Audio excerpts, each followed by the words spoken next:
Confident ಅನ್ನುವಂತ ಈ ದೈತ್ಯ ಕಂಪನಿ ಇದೆಯಲ್ಲ, ಈ ದೈತ್ಯ ಕಂಪನಿಯಲ್ಲಿ ಸಾವಿರಾರು ಜನ ಕೆಲಸ ಮಾಡ್ತಾರೆ. ಈ ದೈತ್ಯ ಕಂಪನಿಯಲ್ಲಿ ರಾಜಕಾರಣಿಗಳ ಹಣ ಏನಾದ್ರೂ ಇತ್ತ? ದಕ್ಷಿಣ ಭಾರತದಲ್ಲಿಯೇ ಅತಿ ದೊಡ್ಡ ರಿಯಲ್ ಎಸ್ಟೇಟ್ ಕಂಪನಿ ಇದು. ಈ ಕಂಪನಿಯ ಒಳಗಡೆ ರಾಜಕಾರಣಿಗಳೇನಾದ್ರೂ ಹಣವನ್ನ ಹೂಡಿಕೆ ಮಾಡಿದ್ರ? ಈ ಕಾರಣದಿಂದ ರಾಯ್ ಅವರ ಆತ್ಮಹತ್ಯೆಗೆ ರಾಜಕಾರಣಿಗಳ ಒತ್ತಡ ಏನಾದ್ರೂ ಇದ್ದಿತ್ತ? ಕಾನ್ಫಿಡೆಂಟ್ ಗ್ರೂಪ್ ಫಂಡ್ ತನಿಖೆಯ ಆಳಕ್ಕಿಳಿದಿದ್ದಾರೆ ಪೊಲೀಸರು. 3 ತಿಂಗಳ ರಾಯ್ ಚಟುವಟಿಕೆಗಳನ್ನ ಬೆನ್ನಹತ್ತಿದೆ ಖಾಕಿ ಪಡೆ. ಕಾನ್ಫಿಡೆಂಟ್ ಗ್ರೂಪ್ನಲ್ಲಿ ರಾಜಕಾರಣಿಗಳ ಹೂಡಿಕೆಯ ಮಾಹಿತಿಯನ್ನ ಈಗ ಕಲೆ ಹಾಕ್ತಾ ಇದ್ದಾರೆ. ರಿಯಲ್ ಎಸ್ಟೇಟ್ ಉದ್ಯಮ ನಿರೀಕ್ಷಿತ ಲಾಭ ತಂದಿರಲಿಲ್ಲ. ರಿಯಲ್ ಎಸ್ಟೇಟ್ ಬಿಟ್ಟು ಬೇರೆ ಉದ್ಯಮದತ್ತ ರಾಯ್ ಚಿತ್ತವನ್ನ ನೆಟ್ಟಿದ್ರ.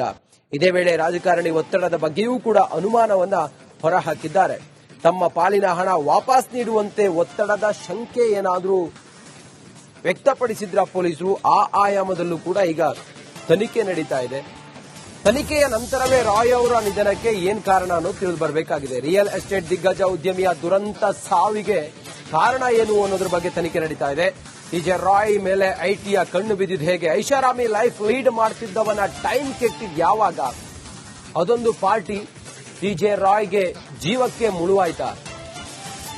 ರಿಪಬ್ಲಿಕ್ ಕನ್ನಡದಲ್ಲಿ ಸೂಪರ್ ಎಕ್ಸ್ಕ್ಲೂಸಿವ್ ಸ್ಟೋರಿ ಇದು. ರಿಯಲ್ ಎಸ್ಟೇಟ್ ದಿಗ್ಗಜ ಉದ್ಯಮಿಯ ದುರಂತ ಸಾವು ಹೇಗಾಯ್ತು ಅನ್ನೋದರ ಬಗ್ಗೆ ರಿಪಬ್ಲಿಕ್ ಕನ್ನಡ ಇವತ್ತು ತೆರೆದಿಡ್ತಾ ಇದೆ ಮಾಹಿತಿ. ಟಿಜೆ ರಾಯ್ ಮೇಲೆ ಐಟಿಯ ಕಣ್ಣು ಬಿದ್ದಿದ್ದು ಹೇಗೆ ಅನ್ನುವಂತ ಮಾಹಿತಿಯನ್ನ ರಿಪಬ್ಲಿಕ್ ಕನ್ನಡ ನಿಮ್ಮ ಮುಂದೆ ತೆರೆದಿಡ್ತಾ ಇದೆ. ಐಟಿ ಅಧಿಕಾರಿಗಳು ಹೇಗೆ ಇವರ ವಹಿವಾಟನ್ನೇ ಟಾರ್ಗೆಟ್ ಮಾಡಿದ್ರು? ಏನಾದ್ರೂ ಅಕ್ರಮ ಆಗಿತ್ತಾ? ಆದಾಯ ತೆರಿಗೆಯನ್ನ ಕಟ್ಟಿರಲಿಲ್ವಾ? ಯಾಕೆ ಇವರ ಮೇಲೆ ಕಣ್ಬಿತ್ತು? ದುಬೈನಲ್ಲಿ ಐಷಾರಾಮಿ ಪಾರ್ಟಿ ಮಾಡ್ತಿದ್ದ ಸಿಜೆ ರಾಯ್. ದುಬೈನಲ್ಲಿ 2025 ನವೆಂಬರ್ನಲ್ಲಿ ಹೈಫೈ ಪಾರ್ಟಿಯನ್ನು ಆಯೋಜನೆ ಮಾಡಿದ್ದ ಸಿಜೆ ರಾಯ್ ಸಾಲ ಪಡೆಯದೆ ದೊಡ್ಡ ದೊಡ್ಡ ಪ್ರಾಜೆಕ್ಟ್ ಅನ್ನ ರಾಯ್ ಮಾಡ್ತಾ ಇದ್ರು. ದುಬೈನಲ್ಲಿ ಮೊದಲ ಪ್ರಾಜೆಕ್ಟ್ ಮುಗಿದ ಖುಷಿಗೆ ಪಾರ್ಟಿಯನ್ನ ಸಿಜೆ ರಾಯ್ ಮಾಡಿದ್ರು. ಸಿನಿಮಾ ತಾರೆಯರು, ಉದ್ಯಮಿಗಳು ಪಾರ್ಟಿಯಲ್ಲಿ ಭಾಗಿಯಾಗಿದ್ರು. ಈ ಪಾರ್ಟಿ ಬಳಿಕ 2025 ಡಿಸೆಂಬರ್ನಲ್ಲಿ ಐಟಿ ಎಂಟ್ರಿ ಆಗುತ್ತೆ. ಡಿಸೆಂಬರ್ 3ನೇ ತಾರೀಕು 2025 ರಾಯ್ ಬೆನ್ನೇರ್ತಾರೆ ಐಟಿ ಅಧಿಕಾರಿಗಳ ತಂಡ. ದುಬೈನಲ್ಲಿ ಐಷಾರಾಮಿ ಪಾರ್ಟಿಯನ್ನ ಸಿಜೆ ರಾಯ್ ಮಾಡಿದ್ರು. ಇದೆಲ್ಲವೂ ಕೂಡ ಐಟಿ ಅಧಿಕಾರಿಗಳಿಗೆ ಅನುಮಾನ ಬರೋದಕ್ಕೆ ಕಾರಣ ಆಗುತ್ತೆ. ತೆರಿಗೆ ಏನಾದರೂ ವಂಚನೆ ಮಾಡಿರಬಹುದಾ ಅಂತ ಹೇಳಿ. ಈ ಕಾರಣದಿಂದ ಇವರ ಬೆನ್ನು ಬೀಳ್ತಾರೆ. ಅದು ಡಿಸೆಂಬರ್ ತಿಂಗಳಿನಲ್ಲಿ. ಅದಾದ ನಂತರ ಇವರಿಗೆ ಒಂದೊಂದೇ ಸಂಕಷ್ಟಗಳು ಎದುರಾಗುತ್ತೆ. ಐಟಿ ಅಧಿಕಾರಿಗಳಿಗೆ ಉತ್ತರ ಕೊಡೋದೇ ಇವರಿಗೆ ಕಷ್ಟ ಆಗುತ್ತೆ. ಇದೇ 3 ದಿನದ ಹಿಂದೆ ಇವರ ಮನೆ ಮೇಲೆ ರೈಡ್ ಮಾಡಿದಾಗ ಅಥವಾ ಇವರ ವಹಿವಾಟಿನ ಮೇಲೆ ಮಾಹಿತಿಯನ್ನು ಪಡ್ಕೊಳ್ಳೋದಕ್ಕೆ, ಇವರಿಂದ ಸ್ಟೇಟ್ಮೆಂಟ್ ಅನ್ನ ಪಡ್ಕೊಳ್ಳೋದಕ್ಕೆ ಬಂದಂತ ಸಮಯದಲ್ಲಿ ಸಿಜೆ ರಾಯ್ ಅವರು ಗಲಿಬಿಲಿಯಾಗಿದ್ರು. ಅವರು ಒತ್ತಡದಲ್ಲಿದ್ರು ಅಂತ ಹೇಳಿ ಅವರ ಸಹೋದರ ಹೇಳ್ತಾರೆ. ಇದೆಲ್ಲದರ ನಡುವೆ ಈಗ ಆತ್ಮಹತ್ಯೆಗೆ ಶರಣಾಗಿರೋದು ನಾನಾ ಅನುಮಾನಗಳನ್ನ ಹುಟ್ಟು ಹಾಕುತ್ತಿದೆ.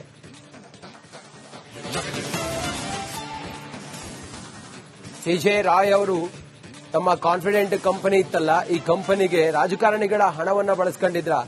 ಹಾಗಾಗಿ ಇವರು ಆತ್ಮಹತ್ಯೆ ಮಾಡ್ಕೊಳ್ಳೋದಕ್ಕೆ ರಾಜಕಾರಣಿಗಳ ಒತ್ತಡ ಏನಾದ್ರೂ ಇತ್ತ? ಇದೆಲ್ಲವೂ ಈಗ ತನಿಖೆ ಆಗಬೇಕಾದಂತ ವಿಚಾರ. ಮತ್ತೊಂದು ಕಡೆಯಲ್ಲಿ ಸಿಜೆ ರಾಯ್ ದುಬೈ ಮತ್ತೆ ಬೇರೆ ಬೇರೆ ರಾಷ್ಟ್ರಗಳಲ್ಲಿ ಐಷಾರಾಮಿ ಜೀವನವನ್ನು ನಡೆಸ್ತಾ ಇದ್ರಲ್ಲ, ಯಾರಿಂದಲೂ ಸಾಲ ಮಾಡ್ತಿರ್ಲಿಲ್ಲ, ಕ್ರೆಡಿಟ್ ಇರಲಿಲ್ಲ ಇವರದ್ದು.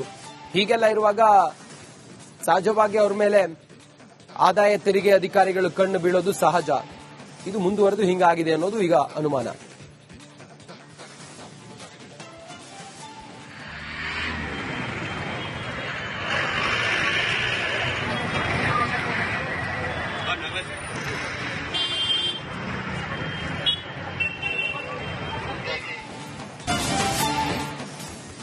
ಕಾನ್ಫಿಡೆಂಟ್ ಅನ್ನುವಂತ ಈ ದೈತ್ಯ ಕಂಪನಿ ಇದೆಯಲ್ಲ, ಈ ದೈತ್ಯ ಕಂಪನಿಯಲ್ಲಿ ಸಾವಿರಾರು ಜನ ಕೆಲಸ ಮಾಡ್ತಾರೆ.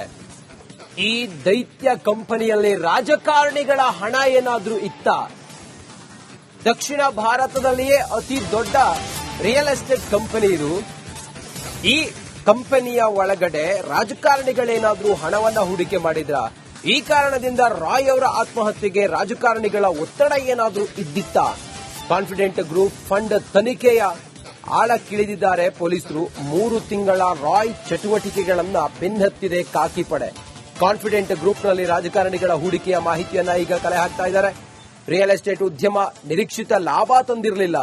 ರಿಯಲ್ ಎಸ್ಟೇಟ್ ಬಿಟ್ಟು ಬೇರೆ ಉದ್ಯಮದತ್ತ ರಾಯ್ ಚಿತ್ತವನ್ನ ನೆಟ್ಟಿದ್ರ. ಇದೇ ವೇಳೆ ರಾಜಕಾರಣಿ ಒತ್ತಡದ ಬಗ್ಗೆಯೂ ಕೂಡ ಅನುಮಾನವನ್ನ ಹೊರಹಾಕಿದ್ದಾರೆ. ತಮ್ಮ ಪಾಲಿನ ಹಣ ವಾಪಸ್ ನೀಡುವಂತೆ ಒತ್ತಡದ ಶಂಕೆ ಏನಾದರೂ ವ್ಯಕ್ತಪಡಿಸಿದ್ರ ಪೊಲೀಸರು. ಆ ಆಯಾಮದಲ್ಲೂ ಕೂಡ ಈಗ ತನಿಖೆ ನಡೀತಾ ಇದೆ. ತನಿಖೆಯ ನಂತರವೇ ರಾಯ್ ಅವರ ನಿಧನಕ್ಕೆ ಏನ್ ಕಾರಣ ಅನ್ನೋದು ತಿಳಿದು ಬರಬೇಕಾಗಿದೆ. ರಿಯಲ್ ಎಸ್ಟೇಟ್ ದಿಗ್ಗಜ ಉದ್ಯಮಿಯ ದುರಂತ ಸಾವಿಗೆ ಕಾರಣ ಏನು ಅನ್ನೋದ್ರ ಬಗ್ಗೆ ತನಿಖೆ ನಡೀತಾ ಇದೆ. ಟಿಜೆ ರಾಯ್ ಮೇಲೆ ಐಟಿಯ ಕಣ್ಣು ಬಿದ್ದಿದ್ದು ಹೇಗೆ? ಐಷಾರಾಮಿ ಲೈಫ್ ಲೀಡ್ ಮಾಡ್ತಿದ್ದವನ ಟೈಮ್ ಕೆಟ್ಟಿದ್ ಯಾವಾಗ? ಅದೊಂದು ಪಾರ್ಟಿ ಟಿಜೆ ರಾಯ್ಗೆ ಜೀವಕ್ಕೆ ಮುಳುವಾಯ್ತಾ? ರಿಪಬ್ಲಿಕ್ ಕನ್ನಡದಲ್ಲಿ ಸೂಪರ್ ಎಕ್ಸ್ಕ್ಲೂಸಿವ್ ಸ್ಟೋರಿ ಇದು. ರಿಯಲ್ ಎಸ್ಟೇಟ್ ದಿಗ್ಗಜ ಉದ್ಯಮಿಯ ದುರಂತ ಸಾವು ಹೇಗಾಯ್ತು ಅನ್ನೋದರ ಬಗ್ಗೆ ರಿಪಬ್ಲಿಕ್ ಕನ್ನಡ ಇವತ್ತು ತೆರೆದಿಡ್ತಾ ಇದೆ ಮಾಹಿತಿ. ಟಿಜೆ ರಾಯ್ ಮೇಲೆ ಐಟಿಯ ಕಣ್ಣು ಬಿದ್ದಿದ್ದು ಹೇಗೆ ಅನ್ನುವಂತ ಮಾಹಿತಿಯನ್ನ ರಿಪಬ್ಲಿಕ್ ಕನ್ನಡ ನಿಮ್ಮ ಮುಂದೆ ತೆರೆದಿಡ್ತಾ ಇದೆ. ಐಟಿ ಅಧಿಕಾರಿಗಳು ಹೇಗೆ ಇವರನ್ನೇ ಇವರ ವಹಿವಾಟನ್ನೇ ಟಾರ್ಗೆಟ್ ಮಾಡಿದ್ರು? ಏನಾದ್ರೂ ಅಕ್ರಮ ಆಗಿತ್ತಾ? ಆದಾಯ ತೆರಿಗೆಯನ್ನ ಕಟ್ಟಿರಲಿಲ್ವಾ?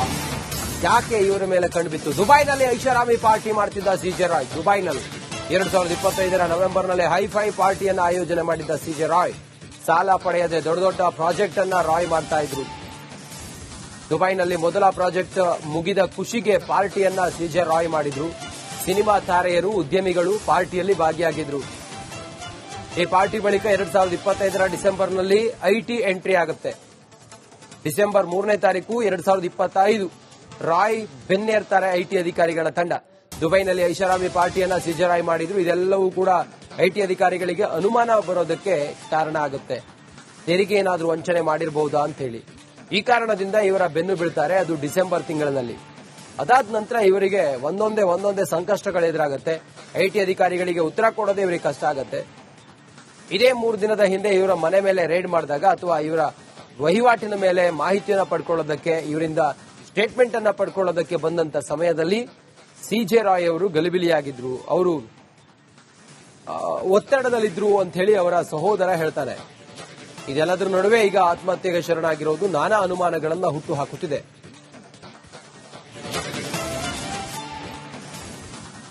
ಟಿಜೆ ರಾಯ್ ಅವರು ತಮ್ಮ ಕಾನ್ಫಿಡೆಂಟ್ ಕಂಪನಿ ಇತ್ತಲ್ಲ, ಈ ಕಂಪನಿಗೆ ರಾಜಕಾರಣಿಗಳ ಹಣವನ್ನ ಬಳಸ್ಕೊಂಡಿದ್ರ. ಹಾಗಾಗಿ ಇವರು ಆತ್ಮಹತ್ಯೆ ಮಾಡ್ಕೊಳ್ಳೋದಕ್ಕೆ ರಾಜಕಾರಣಿಗಳ ಒತ್ತಡ ಏನಾದ್ರೂ ಇತ್ತ? ಇದೆಲ್ಲವೂ ಈಗ ತನಿಖೆ ಆಗಬೇಕಾದಂತ ವಿಚಾರ. ಮತ್ತೊಂದು ಕಡೆಯಲ್ಲಿ ಟಿಜೆ ರಾಯ್ ದುಬೈ ಮತ್ತೆ ಬೇರೆ ರಾಷ್ಟ್ರಗಳಲ್ಲಿ ಐಷಾರಾಮಿ ಜೀವನವನ್ನು ನಡೆಸ್ತಾ ಇದ್ರಲ್ಲ, ಯಾರಿಂದಲೂ ಸಾಲ ಮಾಡ್ತಿರ್ಲಿಲ್ಲ, ಕ್ರೆಡಿಟ್ ಇರಲಿಲ್ಲ ಇವರದ್ದು. ಹೀಗೆಲ್ಲ ಇರುವಾಗ ಸಹಜವಾಗಿ ಅವ್ರ ಮೇಲೆ ಆದಾಯ ತೆರಿಗೆ ಅಧಿಕಾರಿಗಳು ಕಣ್ಣು ಬೀಳೋದು ಸಹಜ. ಇದು ಮುಂದುವರೆದು ಹಿಂಗಾಗಿದೆ ಅನ್ನೋದು ಈಗ ಅನುಮಾನ.